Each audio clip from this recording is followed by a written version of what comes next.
Before we get into today's edition of Just the Truth, let me tell you about the latest special from Mike Lindell at MyPillow. The standard MyPillow, normally $49.98 for a limited time only, just $14.88 with promo code Joey. Go to MyPillow.com, click on the radio listener specials, and see all the specials. There's a limited quantity of just 10 at this special price. That's $14.88 with promo code Joey. Thanks for joining me in the PhD Weight Loss Studio. To lose weight for the last time, visit myphdweightloss.com.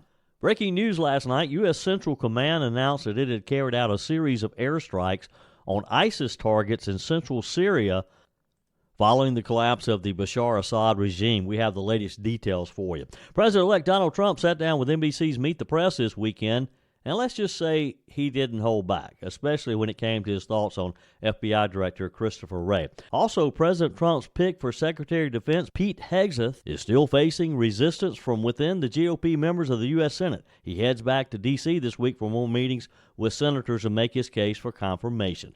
The manhunt for the killer of Unitedhealthcare CEO Brian Thompson continues, with the FBI releasing additional photos and increasing the reward being offered. I told you we'd be back. And ye shall know the truth, and the truth shall make you free. It's Joey Hudson. I wanted to name it the Joey Hudson bill, but, they don't allow you to put names on bills. But I wanted to call it the Joey Hudson bill because I know that one's been near and dear to you for a number of years. That's how it's done. Let your voice be heard. And the truth shall set you free. Here's Joey Hudson. Big developments out of the Middle East. U.S. Central Command announced that it had carried out a series of airstrikes on ISIS targets in central Syria following the collapse of the Bashar Assad regime. After more than 50 years of the Assad family rule, the dictator fled to Russia under asylum as radical Islamic groups took control of the capital. President Joe Biden spoke briefly to the country last night. What happened in the Middle East? After 13 years of civil war in Syria, more than half a century of brutal authoritarian rule by Bashar Assad and his father before him, rebel forces have forced Assad to resign his office and flee the country. We're not sure where he is, but there's word that he's in Moscow. At long last, the Assad regime has fallen. This regime brutalized and tortured and killed literally hundreds of thousands of innocent Syrians. The fall of the regime is a fundamental act of justice. It's a moment of historic opportunity for the long-suffering people of Syria to build a better future for their proud country. It's also a moment of risk and uncertainty. As we all turn to the question of what comes next, the United States will work with our partners and the stakeholders in Syria to help them seize an opportunity to manage the risks. For years, the main backers of Assad have been Iran, Hezbollah, and Russia. But over the last week, their support collapsed, all three of them, because all three of them are far weaker today than they were when I took office. Far weaker than when I took office. Is Joe Biden suggesting that Iran, Hezbollah, and Russia are all weaker because of what he's done, something he's done? You think that's what he's actually suggesting? He's delusional, isn't he? CENTCOM's strikes targeted over 75 locations, according to officials, including ISIS leaders, operatives, and camps using B-52 bombers, F-15s, and A-10 Warthogs. Damage assessments are ongoing, but early reports indicate no civilian casualties. General Michael Eric Kurilla stated unequivocally, "We will not allow ISIS to reconstitute and take advantage of the current situation in Syria." CENTCOM, alongside regional allies, remains committed to dismantling ISIS's operational capability.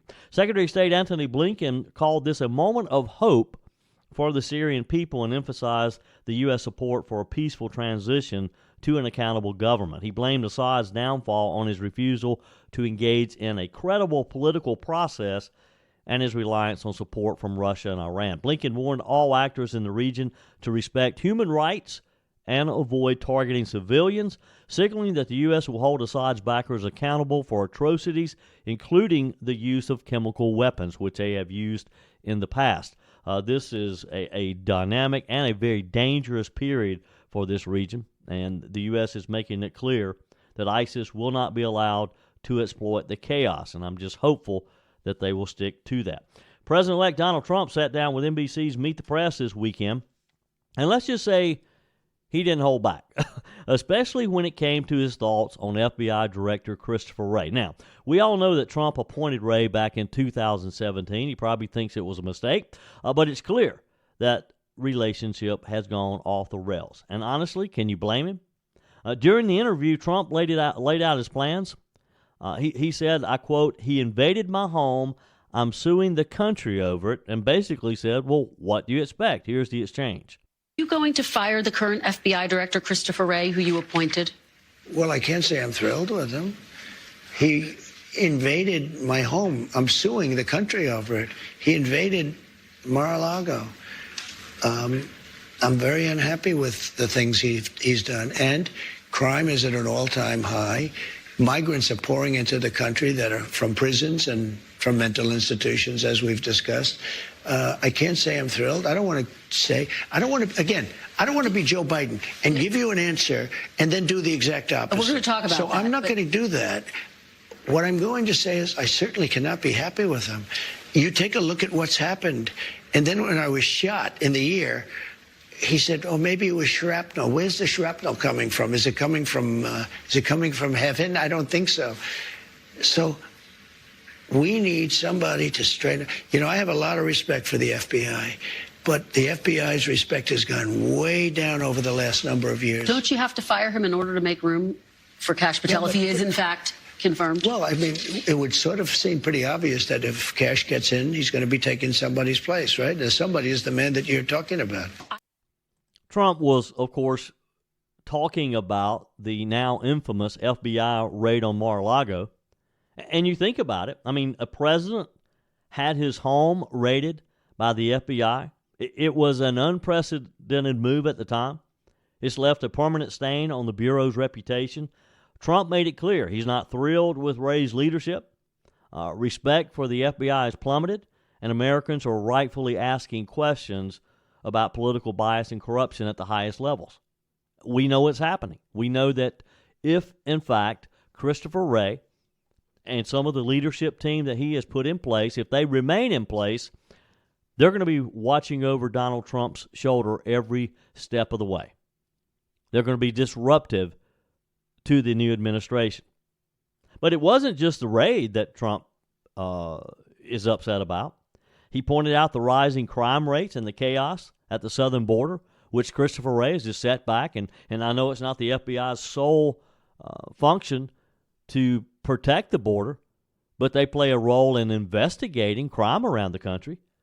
As Trump said, crime is at an all-time high. Migrants are pouring into the country from prisons.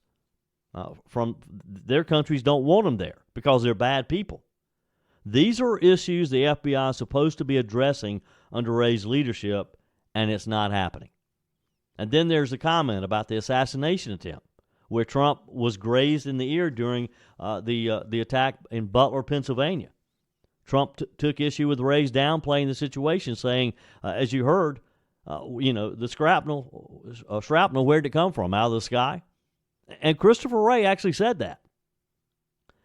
The frustration is understandable.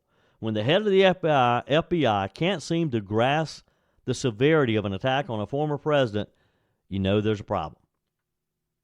If you don't know Cash Patel, let me tell you, he's a bulldog. He's a fighter who's been on the front lines of exposing corruption in the deep state. Patel's exactly the kind of guy who's going to clean house. He's going to restore integrity and get the FBI back to doing what it's supposed to do. Protect the American people and uphold the law. That's what Cash Patel will do. And let's not forget, firing Wray would be historic. If Wray doesn't step down voluntarily, Trump could become the only president in U.S. history to fire 2 FBI directors. But given everything we've seen from the Russia hoax, the Mar-a-Lago raid, is anyone really surprised? Do you think Wray will see the writing on the wall? You think he's probably already seen the writing on the wall? And don't you think, for the good of the country, that Christopher Wray should respect the fact that Donald Trump is being sworn in. He's starting a new administration on January the 20th, and the first thing that Christopher Wray should do is offer his resignation so there's no drama over Kash Patel taking his place. It's just that simple. That's what real leadership looks like. And if Christopher Wray wants to do what's right for the country, he'll step down and let Kash Patel take over. And I don't think this is about revenge. I don't think Donald Trump is going to go after someone because of political differences. I think he's going to go after people who actually have broken the law. And I can think Kash Patel is going to step up to the plate, and he's going to take on the government, and he's going to weed out the corruption within the government. So what's next? What takes place next? Well, again, we just have to wait and see what Wray's going to do. What do you think? Let me ask you. And you can text me, you can email me, joe@joeyhudson.com. Do you think Christopher Wray will do the right thing and go away and let Donald Trump appoint the person he wants to lead the FBI? Or do you think Wray's going to cause problems? Do you think he's going to try to stay on longer than he's outlive his welcome, I guess you could say? Text me, email me, joey@joeyhudson.com. Your comments are welcome on the Furman Ford text line, 864-477-JOEY. That's 864-477-5639. Emails always welcome, joey@joeyhudson.com. If you've been putting off a visit to PhD Weight Loss, now's your time because it comes with an amazing free gift. Joey Hudson here. During December, the founder of PhD Weight Loss, Dr. Ashley Lucas, is giving the first 100 people to sign up for a consultation a free weight loss and energy supplement bundle. What a great gift. Do what I did. Take control now before heading into the indulgent holiday season. Get a grasp and avoid the holiday pounds. I dropped over 30 pounds, and I'm not worried about parties and overeating because my PhD coach taught me coping mechanisms to help me enjoy holiday events without gaining the weight. Best of all, I never took a weight loss drug. I'm not dependent on a prescription. And I was never hungry. PhD weight loss is not about depriving yourself. Lose the awful belly fat, gain energy, and avoid weight-related health issues. You will feel so amazing about yourself and truly enjoy the holiday season. PhD weight loss. Ask about the free gift when you book your consultation. Call 864-644-1900. That's 864-644-1900 or go to myphdweightloss.com. Also, during the same interview on Meet the Press, President Trump made it clear that from his first day in office, he's going to pardon individuals involved in the January 6th Capitol breach, including those who pleaded guilty to charges stemming from that day. Trump didn't mince words, calling the justice system handling these cases very corrupt, suggesting that many of the guilty pleas were the result of coercion. He argued that defendants were given unfair choices between short sentences or the threat of decades in prison. Trump said he would act very quickly on the first day. We're going to look at individual cases, yeah. Okay. But I'm going to be acting very quickly. Within your first 100 days, first day? First day. First day. Yeah, I'm looking first day. Issue these pardons. These people have been there, how long is it, 3 or 4 years? Okay. You know, by the way, they've been in there for years, and they're in a filthy, disgusting place that shouldn't even be allowed to be open. So far, more than 1,500 individuals have been charged for their involvement in the January 6th events, with over 1,200 convictions or guilty pleas. Around 200 people currently remain in custody. Trump defended those who assaulted police officers, claiming they had no choice. Critics are already raising alarms, worried that Trump may use the Justice Department to target political rivals. When asked about members of the House January 6th committee, Trump suggested they should go to jail, but added that he wouldn't personally direct their arrest. Instead, he said that his nominee for Attorney General, Pam Bondi, would decide whether to pursue individuals like Special Counsel Jack Smith, who led investigations against Trump and others in his administration. Trump did emphasize that his main focus is on America's future, not the past, stating retribution will be through success. He said that his success and turning the country around will be enough to satisfy him without going after his political enemies, as being suggested by Joe Biden. The Biden administration announced another aid package, this time a $980 and $98 million package to Ukraine aimed at bolstering its fight against Russian aggression. This marks the administration's 22nd aid package through the Ukraine Security Assistance Initiative and underscores their effort to send as much support as possible before President-elect Donald Trump takes office in January. They're trying to just give our money away as fast as they can. Defense Secretary Lloyd Austin, he was speaking at the Reagan National Defense Forum, said that the aid would give Ukraine the tools it needs to prevail and invoked the legacy of President Ronald Reagan, asserting that Reagan would have stood on the side of Ukraine, American security, and human freedom. The package includes munitions for rocket systems, unmanned aerial systems, support for maintenance and repair programs to sustain Ukraine's combat power, according to the Defense Department. Meanwhile, President Trump met with Ukrainian President Zelensky during a ceremony in Paris on Saturday, marking the reopening of the Notre Dame Cathedral. Trump, who has been critical of the Biden administration's Ukraine policy, pledged during his campaign to end the war swiftly, though he hasn't given any specifics on exactly how he intends to do that. His running mate, J.D. Vance, has suggested that Ukraine cede territory to Russia and establish a demilitarized zone, a proposal that Zelensky has firmly rejected. However, President Zelensky recently signaled a greater openness to negotiations and reiterated his desire for Ukraine to join NATO.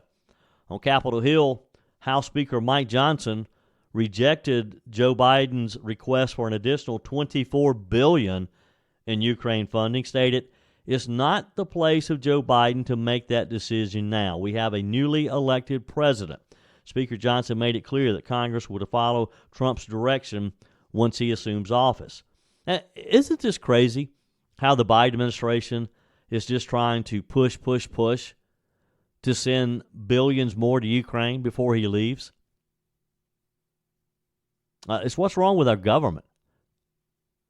I don't understand why even Democrats in Congress would sit back and allow this to happen. We all know that Joe Biden is a lame duck. Donald Trump is the future. So why would you do things like this? And I'm going to go through a whole list of things that Joe Biden is doing and trying to do these quickly to undermine Donald Trump's next term in office. Tensions are high in Ukraine with Russia. Joe Biden doesn't need to be meddling in these things because he's not going to be around to finish them. The Biden administration has been very clear that we should expect more aid announcements as they rush to shore up support for Ukraine before January 20th. I mean, we're looking at potentially billions more of our tax dollars going to Ukraine before January the 20th. While we're on the topic of national defense, President-elect Donald Trump's pick for Secretary of Defense, Pete Hegseth, he's still facing resistance from within the party, most notably that of Senator Joni Ernst of Iowa, who will not confirm whether she will vote for him or not. Trump nominated Hegseth, a decorated National Guard officer, a guy who's been on the front lines. Of course, we all know him as a TV person, as one of a host of Fox and Friends Weekend. Trump put it best when he said that with Hegseth at the helm, he said, America's enemies are on notice. He's ready to shake up the Pentagon, and Pete will bring the focus back to defending this great country, not indulging in leftist politics. Here's the kicker. Some senators seem to be dragging their feet on the nomination, with Joni Ernst being primarily the biggest person holding it back because she sits on the very powerful Senate Armed Services Committee. She's a retired Iowa National Guard lieutenant colonel. Senator Ernst says that she wants to hear more about his views on women in the military and his approach to addressing sexual assault. Fair enough. But let's be honest. This delay isn't sitting well with Trump supporters. Trump's allies aren't taking this lying down. They made it crystal clear. If you oppose Trump's nominees, you're opposing the Trump agenda, the agenda that they voted on November the 5th. One Trump ally told Fox News Digital there will be a political price to pay for that. And this is a new Republican Party. The days of playing nice with the establishment are over. We're in there to get something done. Even Donald Trump Jr. weighed in, calling out the hypocrisy. He said on X, if you're a GOP senator who voted for Lloyd Austin but criticized Pete Hegseth, then maybe you're in the wrong political party. He's right, isn't he? Some of these senators had no problem voting for Biden's woke Pentagon nominees, but now they're suddenly concerned about President Trump's nominees? What's wrong with that picture? Your comments are welcome on the Furman Ford text line, 864-477-JOEY. That's 864-477-5639. Emails always welcome, joey@joeyhudson.com. Speaking of the Furman Ford text line, it's never been more important to support locally run businesses owned by people who actually live here in the upstate. Let me take a minute to talk with you about our friends at Furman Ford. If you're looking for a new vehicle, maybe a great pre-owned vehicle, one you can trust, or maybe you're looking to order that special vehicle. Either way, if you want a new one, a brand new one, or a pre-owned that you can trust, the folks at Furman Ford, they're there to help you. Their name is on the sign because their name is on the line, because every single transaction is important to them. Jim Furman, Matthew Furman. They do business the right way. When you stop by, when you give them a call, or maybe when you just send them a quick email, you're always going to have access to a member of the Furman Ford family. And by the way, they also offer great service, and you're not going to have to wait weeks and weeks to get it done. And you do not have had to purchase your vehicle at Furman Ford. Doesn't even have to be a Ford. They service all makes and models. Visit my friends at Furman Ford online at furmanford.com, furmanford.com. Wow, what about the ACC Championship on Saturday? What a game, huh? After what appeared to be an overtime situation, the Clemson Tigers kicked a 56-yard field goal with seconds on the clock to defeat SMU outright for the ACC Championship and an automatic place in the CFP playoffs. Final score 34-31. So what's next up for the Tigers? The number 12 seed Tigers will face number 5 seed Texas on December the 21st at the Darrell K. Royal Texas Memorial Stadium in Austin, Texas. The winner will face number 4 Arizona State, which won the Big 12 championship in the quarterfinals. With the new CFP format, numbers 5 through 8 host first-round games instead of playing at neutral sites. Texas, which is 6-1 at home this season, plays in front of over 100,000 fans, making this the toughest environment the Clemson Tigers has played in this season. Sadly, my Gamecocks ended the season at number 14. They did not make it in the top 12. They'll face Illinois, who ended up at number 21 in the Citrus Bowl in Orlando on December 31st. But what an exciting game with Clemson. As SMU came back, Clemson had them by 17 points a couple of different times. SMU fought back, and it appeared that they were going into overtime when Clemson kicked this 56-yard field goal. It was quite amazing. That's what makes football so exciting. The manhunt for the killer of Unitedhealthcare CEO Brian Thompson continues. This was a brutal, calculated murder in broad daylight in Midtown Manhattan last week. The more details we learn about this, the more chilling this case becomes. And now the manhunt for Thompson's killer has gone nationwide, with the NYPD and FBI pulling out all the stops to track down the suspect. They believe he has, in fact, left the New York City area, potentially headed back to Atlanta. Joe Cardinal is a retired NYPD lieutenant and former commander. He says this wasn't some random act of violence. He talked about how this was a planned execution. The killer knew where Thompson would be, planned his escape meticulously, and left behind some clues. Words like deny, depose, and defend scrawled on the bullet casings. These terms seem to be tied to the insurance industry, specifically to a 2010 book titled Delay, Deny, Defend, Why Insurance Companies Don't Pay Claims. Thompson's wife confirmed that he had been receiving death threats, possibly tied to disputes over health care coverage. Think about that. The CEO of a major insurance company targeted, and someone decided to take their grievances to the ultimate extreme. Officer Cardinal's insights point to a suspect who he says probably isn't a professional hitman, but is certainly calculated. Mr. Cardinal thinks that the killer might be playing a dangerous game, believing he's smarter than the police. Well, as I have stated this before, that he's not a professional, but he is calculated. All right, he obviously planned this out to a very good degree as well. He planned his escape route. He planned everything prior to it. I don't know if they have the exact number of days. It keeps changing of how many days he was actually here. But the fact that he left the bullets and the words he did put on there, he used the word depose instead of delay. He didn't use delay, he used depose. Who knows if this has anything to do with the civil suit that they may have instituted from somebody and it didn't go well. We don't know what it is. It could be just, a red herring that he's throwing out there right now to throw people off for the real reason as to why he did this. I'm still not convinced that this is somebody who just happened to be, upon him on that morning. I think he had intimate knowledge of where Mr. Thompson would be at that hour. Now, how did he get that knowledge is the big $1 million question right now. How did he know to be there at 6:45 in the morning? So the fact that he was over there for a little bit, that the one witness who heard the shot said that man was there and they saw him there, then that says a lot. But he's leaving these clues. He's discarding it. He planned it from the beginning. I'm going to go through the park. I'll get rid of the clothes. I saw the bag. I felt that it was overloaded with clothing or something shoved in there. Maybe they'll find something that etched those words into the rounds, the spent rounds, as well as the live rounds that they recovered.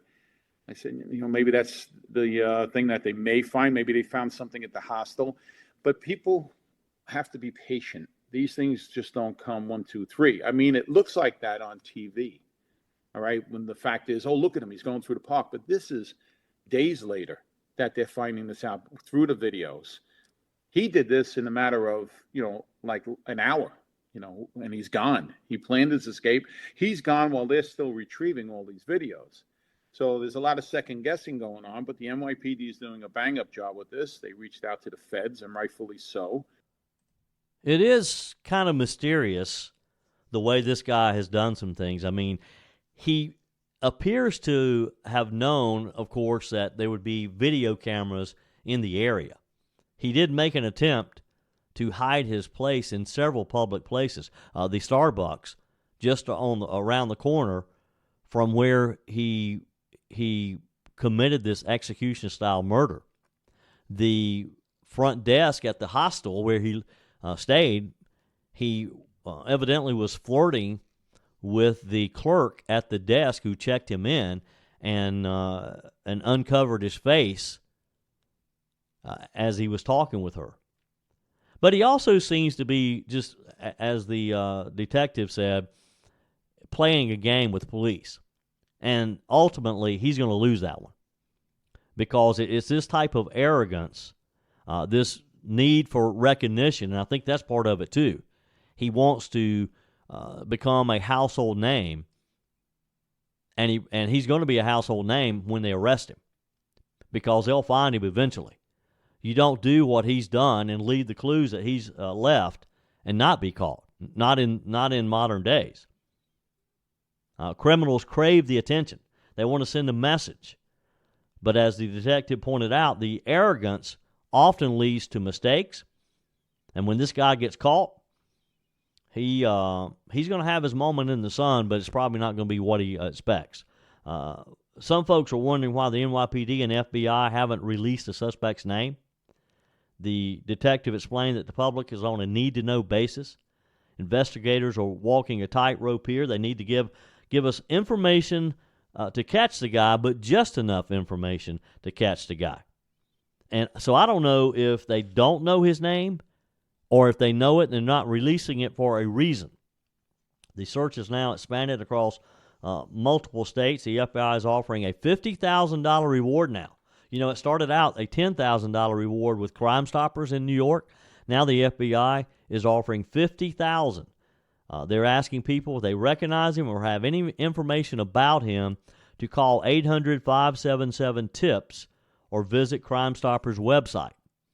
This isn't just about justice for Brian Thompson. This is about stopping a dangerous individual who clearly has no problem taking a life to make a statement. Now, I do think it's personal. The way he did this, I think, is very personal. It's almost like a crime of passion. And I think probably, and as I said last week after this first happened, I think we're going to find out that this guy was involved somehow in a claim that went south that deeply affected either himself or someone in his family by this health insurance company. But it also kind of exposes a darker reality in our society, doesn't it? That a grievance like this can escalate to the point to where a CEO is gunned down in broad daylight on a street as busy as 6th Avenue in New York City.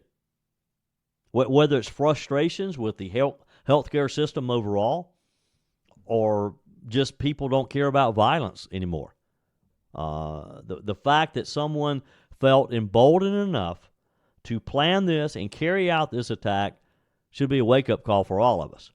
We need to support the NYPD and the FBI as they work to catch the suspect. Now, over the weekend, the FBI also released a series of new photos of a male person of interest wanted for questioning as part of this ongoing investigation. The poster, which shows 3 images of the suspect's face, again, it appears to be the one that was released last week of him checking into the hostel. It appears to be one in the Starbucks as he's placing his order for coffee. Again, the guy did not make an effort to hide his face. He had to know that he was going to be seen. The way he had planned his escape into Central Park, he did that on purpose. He knew that there were video cameras, and he knew that he needed to get under the cover of the trees and the natural growth of Central Park in order for the cameras to lose him with enough time to disappear. It appears, based on the fact that they found what they say they think was his backpack. He probably had extra clothes in that backpack and changed in the brush, in the bushes of Central Park, and walked out looking like a different person, and that's why they lost him. That's why they can't find him based on the video images, is because wherever he exited Central Park, he looks like a different person. He has on different clothes. NYPD Commissioner Jessica Tisch described the shooting that killed Thompson as a brazen, targeted attack and said it does not appear to be a random act of violence. Nobody believes it was random. Everybody believes this guy knew exactly who Brian Thompson was and had a reason for this execution-style assassination. Whether you're replacing a broken appliance or maybe you're just upgrading, you're totally remodeling the kitchen, when it's time to get those new appliances, when you're ready for them, you don't want to have to wait weeks or even months to get started using them, right? Well, that's not the case when you shop with my friends at Discounted Appliance Warehouse. With over 11,000 square feet and 1,500 appliances at any given time, you can buy today and use today quite often. I'm talking about shopping with my friends at Discounted Appliance Warehouse in Pickens. It's worth the short drive over to Pickens. Jeff, Johnny, Kyle, the whole team over there, they'll take good care of you. They have an award-winning service department, expert installation, extended warranties, and at Discounted Appliance Warehouse, they treat you like family. You're more than just a credit card swipe to all the team over there. Discounted Appliance Warehouse, they're proud to offer Speed Queen, the only washer and dryers with manufacturer's warranties that cover parts and labor. You owe it to yourself, if you're looking for a new appliance, to head over to Pickens to Discounted Appliance Warehouse online at dawpickens.com, dawpickens.com. I'll get to your text messages in just a moment, and a new study out on how pet owners voted in the presidential race in 2024. But first, for you movie buffs, there was a winning bid on the ruby slippers made famous by Judy Garland in The Wizard of Oz, then stolen and found. They brought a whopping $28 million. Heritage Auctions had predicted they'd draw maybe $3 million, but the bidding blew past that in the first few seconds Saturday, according to the AP. Several bidders evidently were competing by phone, traded figures for about 15 minutes before stopping at $28 million. The winner's name was not released. According to the New York Times, there is simply no comparison between Judy Garland's ruby slippers and any other piece of Hollywood memorabilia. This, according to Joe Madalena of Heritage. The auction house said it's the most ever paid at auction for a piece of entertainment memorabilia. The shoes, one of 4 pair known to be worn by Garland in the 1939 film, were purchased in 1970 by collector Michael Shaw. He's selling them now. They were on loan at Minnesota's Judy Garland Museum when they were stolen by Terry John Martin, who used a hammer to break the museum's glass door and the display case that held the shoes. The 76-year-old was sentenced in January to time served due to poor health. His attorney said Martin had wanted to pull off the one last score and was under the impression the shoes were covered in real rubies, which he had hoped to sell. Actually, he was very disappointed because they're not rubies, they're sequins, and not worth very much by themselves. The AP reported the Judy Garland Museum was hoping to be the successful bidder and keep the shoes.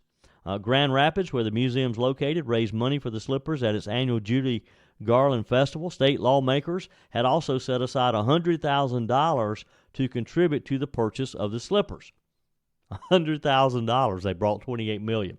The auction includes other items from the movie, included a hat worn by Margaret Hamilton's Wicked Witch of the West, the screen door from Dorothy's Kansas home. Again, at $28 million, the state legislature totally underestimated the demand for the slippers, huh? Wow, $28 million for a pair of slippers. Have you ever thought about how pet owners voted in November? And as a dog owner myself, Jesse and Simon, our 2 Cocker Spaniels, they, of course, are Republicans. They love Donald Trump. Does it matter if you own a dog or a cat? Does it influence how you vote? Well, a new study is out, and it chronicles how pet owners voted in November. And according to the results, Kamala Harris won the cat ladies, but dog owners went for Trump. Here's the breakdown. According to the AP, Democrats may have some work to do among dog owners, which got very curious about how owners of cats and dogs voted in the November election. This, of course, after Vice President-elect J.D. Vance's comments targeting childless cat ladies, and Taylor Swift subsequently identifying herself as one of the cat ladies in her endorsement of Vice President Kamala Harris. The resulting polling data offers some interesting insights, including that owning a dog seemed to indicate a likely vote for President-elect Trump, and owning a cat, and particularly women cat owners, were more likely to support Kamala Harris. Here's the breakout. Harris won 58% of women who have no pets and 59% of women who own a cat but not a dog. Trump won, on the other hand, 52% of women who own a dog but no cat. 52% of women who own a dog and a cat. He won 51% of men who have no pets, 52% of men who own a cat but no dog, 59% of men who own a dog but no cat. Are you confused now? 56% of men who own a dog and a cat. Basically, Pat, other than women cat owners, as J.D. Vance seemed to suggest, most pet owners voted for Donald Trump. Now, while the AP notes that these results could be tied to Harris's appeals to so-called cat ladies or Trump's claims that immigrants in Ohio were eating dogs and cats, party loyalty was likely a major factor. Yes. Just 40% of female cat owners identified as Republicans compared to 50% of female dog owners and 60% of male dog owners, according to the AP.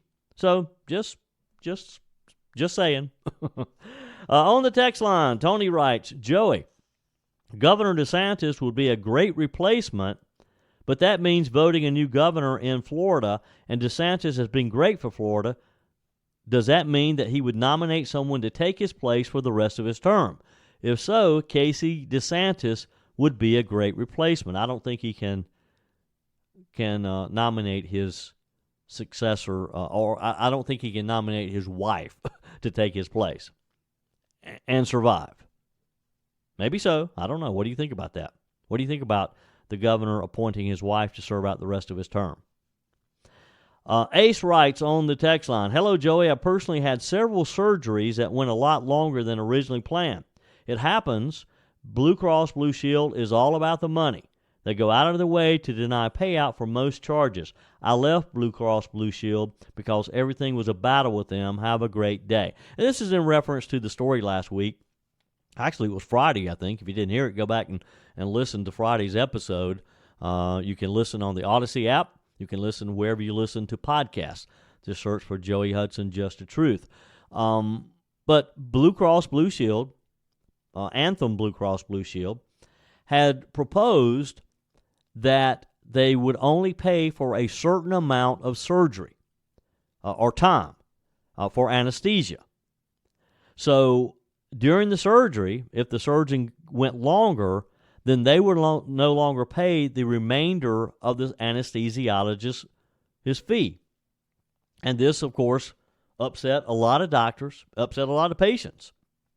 So much so that last week there was just a huge pushback on this, and Anthem Blue Cross Blue Shield decided that they would reverse their decision and not put in limitations on how long they would pay for an anesthesiologist during a surgery. I mean, it was the most absurd thing you'd ever heard. I joked about it at the time. I mean, what are they going to do, wake you up in the middle of the surgery and ask you if you'd approve additional charges? But I think they realized just how far they had overstepped common sense. On the text line, Mr. Thomas in Morganton, he says, "I understand where Dawn from Illinois is coming from with his comments on Musk and Ramaswamy running Doge, and I do like hearing from him on your show, but I disagree." We have a disagreement between Mr. Thomas in Morganton and Dom in Illinois. He says these two individuals are cutting costs, looking after and managing many people every day. I don't believe they could be this successful if they did not take care of these people and their needs. I think they're a very good pick for this role. Texter, "Hey Joey, it's Jennifer. Allow me, if you will, to revisit something. Trump and Biden and the pardon. I think you're right. Maybe the two did discuss it during their White House visit, and maybe Biden asked for the favor, and maybe Trump said he'd think it over. Why else would Trump call Biden to wish him a happy Thanksgiving? All of America knows what was being discussed at the Biden Thanksgiving table. No pardon for Hunter means that Joe goes down too, and his brother Jimmy the Chin, and who knows where it stops. The country doesn't need that. Trump doesn't want that. All we want to do is go forward on this wonderful, positive jet ride into the future.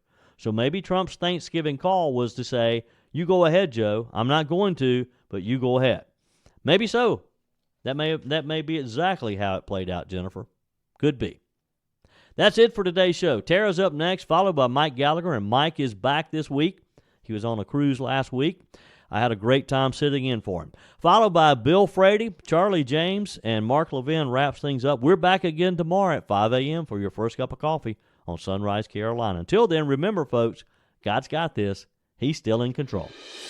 That's it for today's edition of Just the Truth. Thanks for joining me in the PhD Weight Loss Studios. To lose weight for the last time, visit myphdweightloss.com. If you haven't joined my mailing list yet, visit my website, joeyhudson.com. Click on the Connect with Joey button so that you can receive our emails and the most up-to-date news. Also, join me on my YouTube channel. Be sure and like, comment, and subscribe. Just search for Joey Hudson. As always, thanks for spending a few minutes of your day with me. Do me a favor and forward this episode to a few friends. Just click on the share button and send to your contacts. We need to build an army of conservatives to win our country back, and we can do that by continuing to share the truth with our friends and family. Keep those comments coming via the Furman Ford text line, 864-477-JOEY. Email to joey@joeyhudson.com. And I love your messages on the MyPillow message line. Again, that's 864-477-JOEY, 864-477-5639. Be sure and take advantage of the MyPillow special, just $14.88 on the standard MyPillows when you use promo code Joey. Order online at MyPillow.com or call 800-893-4053. We're back again tomorrow and hope you'll plan to join us. Until then, remember, God's got this. He's still in control.